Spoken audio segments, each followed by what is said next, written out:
환영하고 축복합니다. 아멘. 여러분, 이 세상에 존재하는 무기 중에 가장 무섭고 두려운 무기가 무엇일까요? 두말할 것도 없이 핵무기일 것입니다.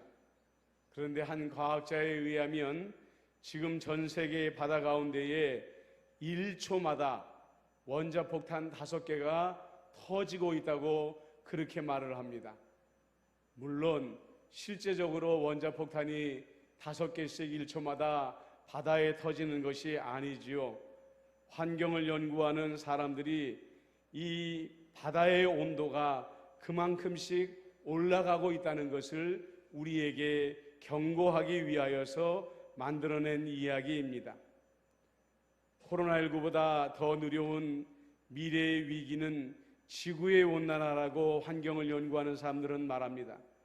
그래서 지금 바다의 온도가 그만큼씩 올라가고 있다고 경고의 메시지를 보내고 있는 것입니다. 바다의 온도가 올라가게 되면 북극과 남극의 얼음이 녹아서 수면이 점점 올라가게 됩니다. 사람들이 살 수 있는 면적이 점점 좁아지게 되는 것은 기본적인 일이고요. 그뿐만이 아니라 우리가 상상할 수도 없는 여러 가지 재앙이 지구 곳곳에서 일어나게 될 줄도 모릅니다. 만약에 우리가 지구 온난화에 대비하지 않으면 정말 끔찍한 미래가 우리에게 다가올지도 모르는 것이죠. 오늘 하나님은 이스라엘 백성들에게 내가 지금 너희를 어떠한 땅으로 인도하겠다 이렇게 말씀하고 계십니다. 그런데 이 말씀을 들어보면 이스라엘 백성들이 이상하다 생각할 말씀을 하고 계십니다. 먼저 그들이 400년 동안 종살이하던 애굽 땅을 설명하십니다. 애굽 땅은 비옥한 파종한 후에 발로 물대기를 채소밭에 댐과 같이 하였거니와 애굽은 우리가 아는 것처럼 나일강과 나일강 삼각주가 있는 비옥한 땅을 가진 나라입니다. 거기는 농사에 반드시 필요한 물을 구하는 것이 별로 어렵지 않은 땅이었던 것이죠. 아마 발로 물을 댔다는 것은 강에 연결된 수로에서 수차 같은 것을 이용해서 물을 밭으로 보냈다는 이야기일 것입니다. 그만큼 물이 풍부하고 비옥한 땅이었습니다. 그런데 11절에 보니까 하나님께서 인도하시는 가나안 땅은 상황이 완전히 다르다고 말합니다. 산과 골짜기가 있어서 하늘에서 내리는 비를 흡수하는 땅이다 이렇게 말을 하고 있습니다. 이스라엘이 들어가게 되는 땅은 일부 비옥한 땅이 있기는 합니다마는 기본적으로 불모지와 또 곳곳에 비옥한 지대보다도 곳곳에 불모지가 산재해 있고 물이 넉넉하지 못하고 기온차가 심한 땅이라고 합니다. 그러나 가나안 땅에는 애굽에 없는 것이 있다고 말씀하시는 거죠. 바로 임마누엘 하나님입니다. 14절에 보면 여호와께서 너희 땅에 이른 비와 늦은 비를 적당한 때에 내리시리니 너희가 곡식과 포도주와 기름을 얻을 것이요 라고 말씀하십니다. 이 모습은 마치 농부가 자기 농가 밭에 물을 대는 모습과 닮아 있지 않습니까? 그래서 예수님께서는 요한복음 15장 1절에 내 아버지는 농부다라고 이렇게 소개하고 있는 것입니다.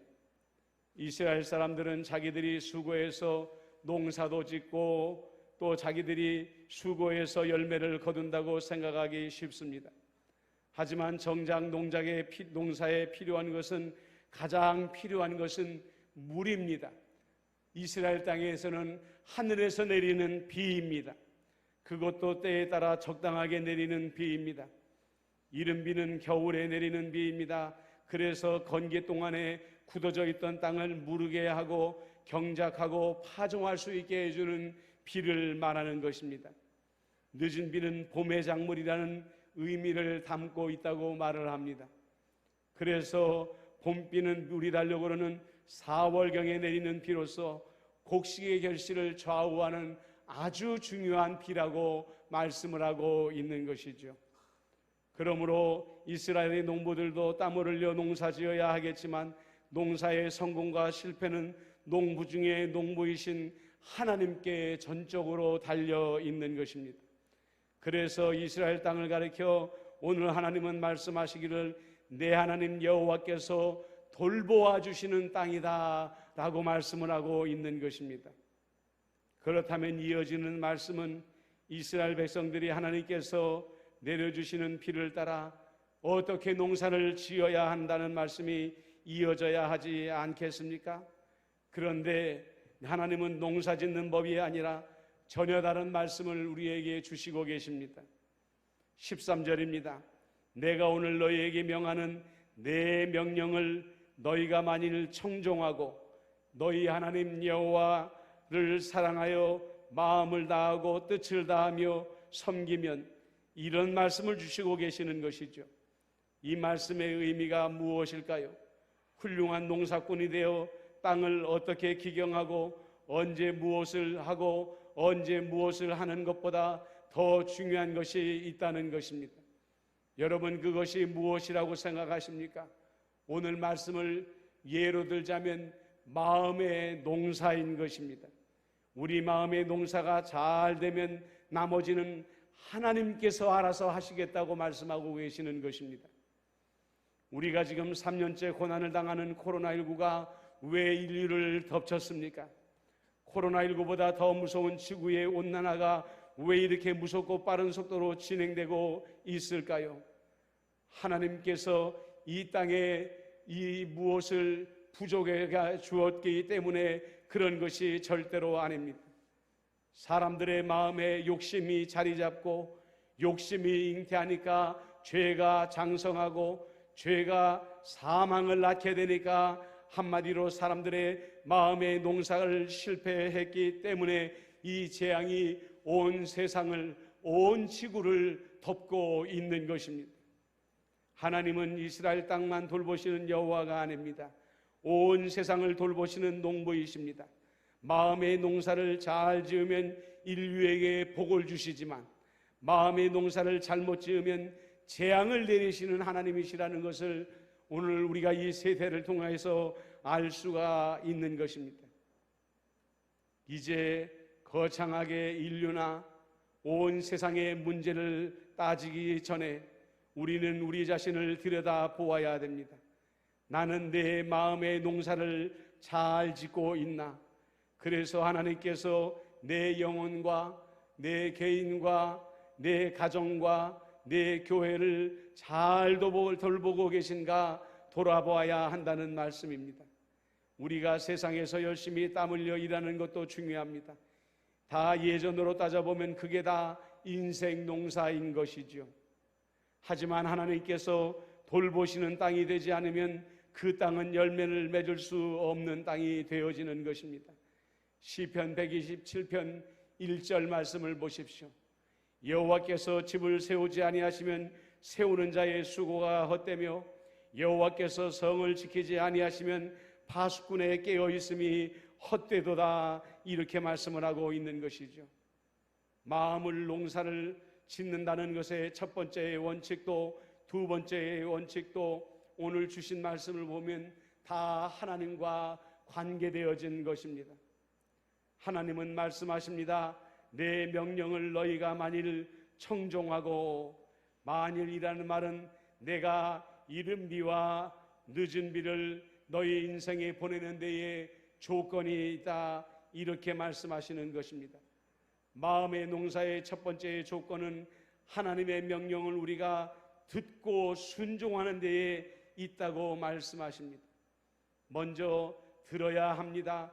그냥 듣는 것이 아니라 지금 이 말씀이 내 삶의 운명을 좌우할 수 있다는 믿음을 가지고 들어야 되는 것입니다. 성경을 읽을 때에, 설교 말씀을 들을 때에 많이 읽고 많이 듣는 것보다 더 중요한 것은 잘 읽고 잘 듣는 것입니다. 내 눈으로 들어온 말씀이 내 마음에 닿을 때까지, 내 귀로 들어온 말씀이 내 마음에 들어올 때까지 우리는 집중해서 하나님의 말씀을 읽고 들어야 되는 것입니다. 지금 우리가 살아가는 세상은 하루 24시간 소음 속에 살아가는 세상입니다. 소리의 홍수 속에 살아가고 있는 것입니다. 우리가 예배에 집중하지 않으면 예배도 그 많은 소음 중에 하나가 되어버리고 말 것입니다.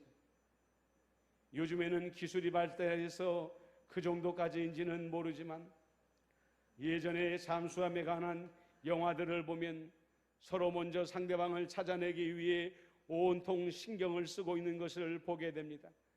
적의 배나 잠수함을 등장하게 되면 사람들은 바늘 떨어지는 소리조차 내지 않고 상대방이 내는 엔진 소리나 소음을 들으려고 말 그대로 초집중을 합니다. 먼저 듣고 먼저 쏘는 잠수함이 이기도록 되어 있기 때문인 것입니다. 예수님은 말씀하십니다. 요한복음 15장 7절에 너희가 내 안에 거하고 내 말이 너희 안에 거하면 무엇이든지 원하는 대로 구하라 그리하면 이루리라 말씀하십니다. 주님의 말씀이 내 안에 거하려면 우리가 그 말씀을 어떻게 읽어야 될까요? 얼마나 잘 들어야 할까요? 그리고 그 말씀을 얼마나 간절한 마음으로 붙들어야 할까요? 그리고 중요한 것은 무엇이냐면 들었으면 순종해야 합니다. 하나님의 말씀을 정말 간절한 마음으로 듣고 붙든 사람은 순종하지 않을 수 없는 것입니다. 지금 이곳 대치동 동네의 아이들을 보십시오. 학원에 가면 선생님 말씀을 하나라도 놓칠까 집중합니다. 그리고 선생님들이 과제라도 내줄라 치면 학교 숙제는 건너뛰는 한이 있어도 학원의 과제는 절대적으로 놓치지 않습니다. 그들이 목표로 하는 대학에 들어가기 위해서는 오직 한 길밖에 없다는 신뢰가 있기 때문인 것입니다. 그 신뢰가 아이들을 학원 강사에게 절대적으로 순종하게 만드는 것입니다. 그러나 우리가 하나님 말씀에 정말 청종하려고 하면 무조건 잘 듣고 잘 따라가려는 의지가 앞서서는 안 됩니다. 하나님은 이어서 말씀하십니다. 너희 하나님 여호와를 사랑하여 마음을 다하고 뜻을 다하여 섬기면, 한마디로 말하면 하나님의 말씀을 청종하는 것은 결과이고 그 동기는 하나님을 사랑하는 것이다 라고 말씀하고 있는 것입니다. 우리나라의 최고 원로 목사님의 한 분이자 102세의 연세로 하나님의 부르심을 받으신 방제일 목사님이란 분을 여러분 들어보신 적이 있을 것입니다. 이분은 예전에 일제시대의 중국의 선교사로 파송되신 분이셨습니다. 이 시기는 해방전이자 중국의 국민당과 공산당이 치열하게 전쟁하던 시기였습니다. 방지일 목사님은 중국에서 사역하며 5번의 정변으로 인해 숱한 죽을 고비를 넘기면서도 중국 난민뿐만 아니라 한인 교pon의 난민까지 돌보면서 수천 명이나 되는 난민들의 의식주제 문제를 해결하기도 했다고 합니다. 결국 공산당이 국민당을 이기고 정권을 차지하게 되자 총회에서는 철수 지시를 내리고 미국 영사관에서도 마지막 철수하는 배에 탑승할 것을 간곡히 권유했지만 박 목사님은 중국 현지에 그대로 남았다고 합니다. 마지막까지 선교사를 지킨 유일한 외국인 선교사가 방지일 목사님이셨던 것이죠. 방지일 목사님은 6.25 전쟁이 끝나고 나서 또 1957년 9월 23일이 되어서야 중국 공산당이 추방으로 말미암아 홍콩을 경유해서 귀국하게 되었다고 합니다. 귀국하여서는 우리나라 교단에 또 교회의 여러 분야에서 큰 발자국을 남기신 위대한 목사님 중에 한 분이신 것이죠. 이 목사님이 남기신 말씀이 있습니다. 그것은 무엇을 믿는가? 십자가에 나의 죄를 위해 흘리신 그 보혈을 믿는 것입니다. 신앙생활을 오래 하다 보면 신앙생활 자체가 습관이 되기 쉽습니다. 본질에 집중하기 전에 변두리에 집중하기 쉬워지는 것이죠. 우리가 왜 신앙생활을 합니까? 방지일 목사님 말씀대로 나의 죄를 위해 피 흘리신 그 보혈을 믿기 때문인 것입니다. 그래서 예수님을 너무 사랑하기 때문에 신앙생활을 하는 것이죠. 우리 안에 예수님을 향한 사랑의 마음이 식어지면, 그 십자가의 위대한 사랑이 식어지게 되면 당연히 하나님의 말씀에 관한 관심이 식어지고 하나님의 말씀대로 살기보다 내 생각대로 살고 싶어지는 것입니다. 지금 어려운 이 시대에 교회와 성도들에게 정말 필요한 것은 성부 하나님 사랑, 예수님 사랑, 성령님 사랑, 그리고 성도 사랑인 것입니다. 우리가 지금 2년 넘게 이 고난의 시기를 보내고 있지만 우리 선배님들은 전쟁의 시대와 기근의 시대의 그 장기간의 고난의 시대를 거치면서도 굳건히 교회를 지키지 않았습니까? 그 힘이 어디에서 나온 것입니까? 바로 하나님 사랑, 성도 사랑입니다. 이 사랑의 마음으로 새벽마다 제단을 적시고 밤새워 기도하며 마치 내 자식을 품듯 교회를 품에 안고 교회를 지키며 성장시키셨습니다. 오늘 우리에게도 다시 한번 이 사랑이 필요한 것입니다. 갈보리 위 높은 곳에 십자가에 달리셨던 예수님을 마음 깊이 다시 묵상하는 일이 우리에게 무엇보다도 필요하다는 것이죠. 그 십자가에서 흐르는 보혈의 피가 우리의 굳어버린 마음을 녹이고 다시 예수님을 사랑하고 성도를 향한 사랑으로 우리 마음에 흘러야 우리에게 다시 일어날 소망이 일어나게 되는 것입니다. 하나님은 분명히 약속하셨습니다. 내가 너희를 보내는 땅은 애굽보다 못할 것이다. 불모지도 많고 경작할 땅도 많을 것이다. 그러나 다시 한번 말씀드립니다. 그 가나안 땅에는 애굽에 없는 것이 있다고 했습니다. 바로 하나님이십니다. 가나안 땅은 어떻게 보면 애굽보다 더 농사를 쉽게 지을 수 있는 땅이라고도 말할 수 있습니다. 애굽에서는 물을 지고 오거나 수차를 이용해서 노동을 해야 물을 논과 밭에 댈 수 있다고 말하지 아니하였습니까? 하지만 이스라엘 땅은 때가 되면 하늘에서 비가 내려옵니다. 굳이 사람들이 노동을 안 해도 자동으로 논과 밭에 물을 댈 수가 있는 것이죠. 왜요? 농부 중에 농부이신 하나님께서 물이 필요한 때를 아시고 이른 비와 늦은 비를 내려 주시기 때문인 것입니다. 우리 인생에 불모지를 만났습니까? 염려하지 마십시오. 다만 하나님을 사랑하고 다만 그분이 말씀에 청종하십시오. 우리의 삶을 다시 말씀드리지만 우리의 삶은 여호와께서 다스리는 땅이신 것입니다. 우리가 해결할 수 없는 불모지를 만났을 때에도 여호와께서 우리의 가정과 교회와 나라를 다스리게 되면 문제는 해결됩니다. 반드시 해결됩니다. 이렇게 좋으신 하나님께서 우리의 삶을 다스리시도록 하나님을 사랑하며 하나님의 말씀에 청종하심으로 말미암아 오늘 주신 말씀대로 여러분의 모든 삶에 곡식과 포도주와 기름이 넘쳐나는 삶이 되어지시기를 우리 예수님의 이름으로 축복합니다. 아멘. 기도하겠습니다. 사랑과 은혜가 많으신 아버지 하나님이시여, 우리가 고난 가운데에 아버지 하나님이여 어찌할까 염려하며 두려워하고 있습니다. 아버지, 마치 가나안 땅의 불모지 앞에 선 것처럼 우리가 이 코로나19로 말미암아 염려하고 있습니다. 그러나 하나님은 말씀하십니다. 이 땅은 여호와께서 돌보시는 땅이라고 말씀하고 있습니다.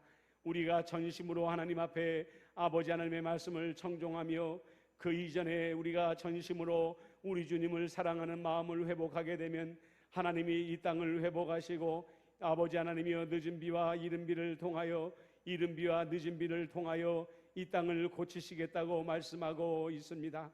하나님 아버지시여, 우리가 이 어려운 공경에 처했을 때에 아버지 하나님을 절대적으로 사랑하며 십자가에 높이 달리셨던 예수님의 보혈의 사랑을 우리 마음 가운데 회복하게 하여 주시옵시고, 주님의 말씀에 청종함으로 말미암아 이 땅이 여호와의 돌보시는 땅이 되어짐으로 말미암아 우리 개인의 삶이, 우리 가정이, 임마누엘 교회가, 이 나라가, 열방이 하나님의 은혜로 아버지 하나님이여 기름진 땅이 되어줄 수 있도록 역사하여 주시옵소서. 예수님의 이름으로 축복하며 기도드리옵나이다. 아멘. 준비하신 예물을 하나님께